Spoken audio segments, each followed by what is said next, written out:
Bipin, you can carry on. Yeah, so carpometacarpal dislocations. So I'm covering carpometacarpal dislocations other than the thumb.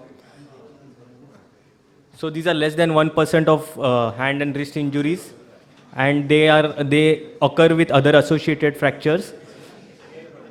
So these are the most of the dislocations are missed on X-rays of the wrist and hand due to overlapping of the bones.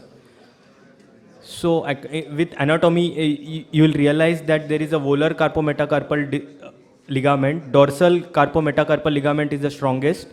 There is an interosseous ligament. So in the motion, when you check the motion of your own hand, you'll see that the fourth and the fifth CMC joints are the most mobile, and they are the most forgiving ones. Like whatever you do, the fourth and the fifth metacarpal joints are the most mobile ones. Second and third are very fixed joint. So any injury to the first and second and third metacarpal joints cause significant disability, whereas injuries to the fourth and the fifth metacarpal joint, though the patient is able to make fist, but there is persistent pain, and it doesn't cause a very significant disability. So the type of joints here, these are the same. The fourth and fifth are saddle type of joint, whereas second and third are plain type of joint structures, and they are relatively rigid. So what you will look at the radiograph. So these are very subtle dislocations. Patients complain of pain, swelling, and injury, mostly a bike accident or a fall on a hand. So always look for the CMC carpometacarpal clear space. So this is very obvious here. If there is a fracture dislocation, or if there is a fracture dislocation of the CMC joint, this clear space won't be there. You have to look for this space. Another important thing is a metacarpal head tangential line. So always draw a line along the tangential of the third, fourth, fifth. The most commonly missed one is the fifth one, because you will see that for those who don't look at hand X-rays very often, we'll see that everything is normal, like I will show you in the next X-ray here. So if you see here, so another view which is important is a lateral view. You have to draw a line along the third metacarpal dorsal part and see that it does that all the metacarpals are aligned well here, and the 30-degree pronated oblique view. Now what I said here is there is a dislocation here of the fifth carpometacarpal joint. You can see that there is obviously that the fifth metacarpal has come down. Now that what you draw here is a tangential line, you will appreciate that the metacarpophalangeal joint is proximal, and it is subluxated proximally. So this is a dislocation here. So always remember that it can be only a dislocation, or there can be a small flake here, as you see here. In this case, there is a small flake here. So this is a fracture dislocation here. So here again there is a fifth carpometacarpal dislocation.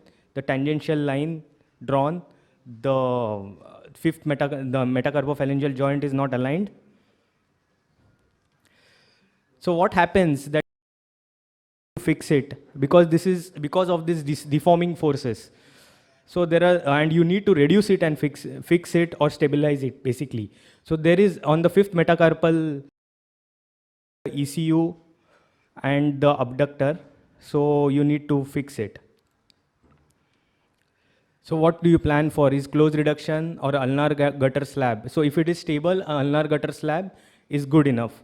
Or if it is unstable, then put a K-wire if it is unstable. Open reduction internal fixation also might be required in very late or old cases. So this is a case in which the fifth CMC joint is reduced and stabilized in an ulnar gutter cast. Remember that the metacarpophalangeal joint, the cast should not cover the metacarpophalangeal joint, and you ask the patient to move the metacarpophalangeal joint. So this is another second metacarpal base fracture with subluxation of the third metacarpal. So in this case, you need now as I said in my initial some slides, that the second and the third the carpometacarpal joint are the rigid and the most unforgiving ones. So you need to fix this rigidly. So what we did is we fixed the first first metacarpal with a plate, and the second metacarpal with the plate, and the third metacarpal just fell in place. So you did not have to really fix it. At 1 year of follow-up, you see that the patient has a fairly good amount of movement, and he is able to make good fist here.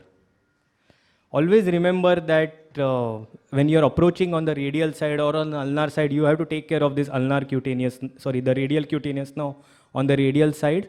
So this is a most important structure, and the tendons, of course, but the radial cutaneous nerve causes a lot of deficit if this is injured during this procedure.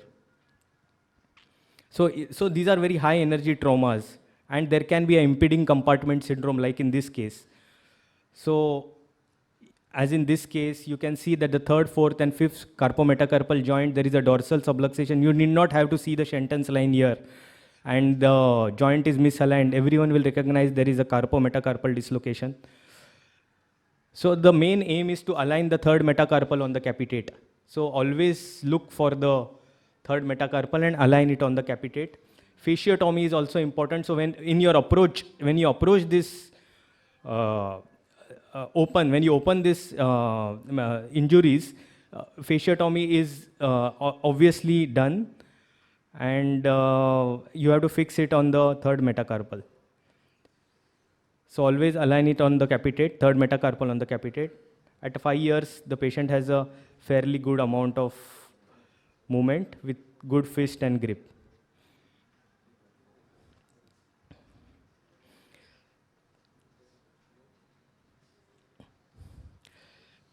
Now this is a divergent type of injury. You can see that all the metacarpals are divergent on one side. These are very, very, very high energy trauma injuries with compartment syndrome. So as I said, fasciotomy is must in these cases. Open reduction and fixation with multiple K-wires was performed. And after 3 years, the patient has fairly good amount of movement. Though the patient complains that there is some problem here and there, but that doesn't really cause his functional deficit.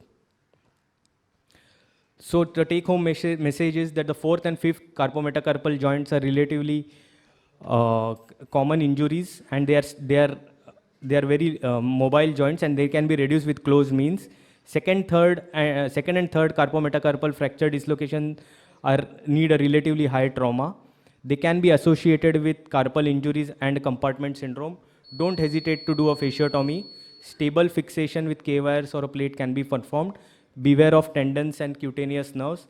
Late injuries need reduction, stenolysis, and aggressive therapy. Thank you. Yeah.